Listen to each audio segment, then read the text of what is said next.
السلام علیکم ورحمۃ اللہ وبرکاتہ۔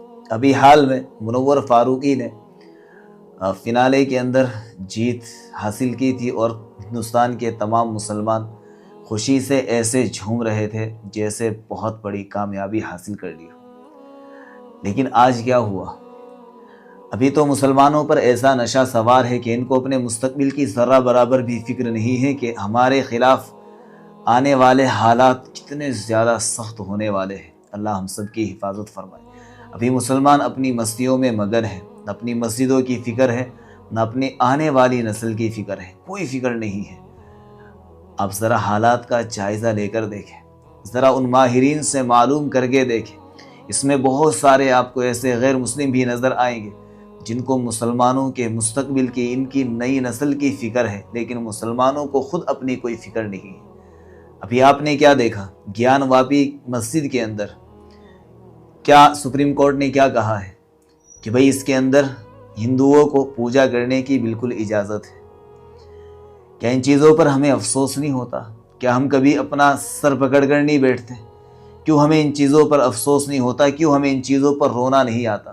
کیوں ہمیں اللہ کے گھروں کو اس طریقے سے دوسروں کو دیتے ہوئے اپنے اندر کے ضمیر کو زندہ کرنا نہیں آتا؟ کہاں جا رہے ہیں دوستو ہم لوگ؟ کتنے افسوس کی بات ہے کہ جہاں اللہ کا نام لیا جاتا تھا، جہاں رات دن مسجدوں کے اندر قرآن کریم کی تلاوت کی جاتی تھی، نمازیں ادا کی جاتی تھی، وہاں اب غیر مسلم پوجا کریں گے۔ لیکن ہمیں کیا فکر ہے؟ ہم تو اپنی مسجدوں میں مگن ہیں، ہمیں کوئی ٹینشن لینے کی ضرورت نہیں ہے۔ لیکن کچھ بھائی الحمدللہ آج بھی ایسے ہیں جو اپنے اس جرم کا کھلم کھلا کبھی اللہ کے سامنے تنہائیوں میں، خلوتوں میں، جلوتوں میں اعتراف کرتے ہیں کہ اللہ یہ سب ہمارے گناہوں کی نحوستیں ہیں جو اس دور میں ہمیں ان گنہگار آنکھوں سے دیکھنی پڑ رہی ہے۔ میں صرف یہ پیغام دینا چاہتا ہوں، صرف آپ لوگوں سے یہ درخواست کرتا ہوں کہ اپنی مسجدوں کی اور اپنے مستقبل کی اور اپنی نسل کی اگر فکر کرنی ہے، اگر اپنے آنے والے مستقبل کو کھلی آنکھوں سے دیکھنا ہے تو پھر ان موج مستیوں سے نکل جائیے، ان گناہوں کے راستوں کو چھوڑ دیجیے۔ اللہ کو ناراض کر کے کبھی بھی ہم کسی بھی طریقے سے کوئی بھی کامیابی حاصل نہیں کر سکتے۔ اس لیے دوستو ضرورت ہے ہندوستان کے تمام مسلمانوں کو بغیر کسی آپس کی لڑائی اور جھگڑے کے، فرقہ واریت کو ختم کر کے آپس میں ملنا ہوگا۔ محبتوں کے پیغام عام کرنے کے ساتھ ساتھ ہمیں قانونی طور پر بھی لڑائی لڑنی پڑے گی، ہمیں اپنی مسجدوں کی خاطر آگے آنا پڑے گا۔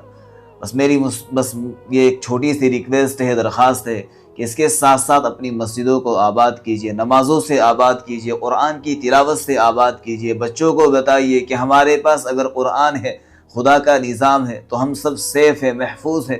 اگر ہم سے یہ بھی چھین لیا جائے گا، نہ ہم دنیا کے رہیں گے، نہ آخرت کے رہیں گے۔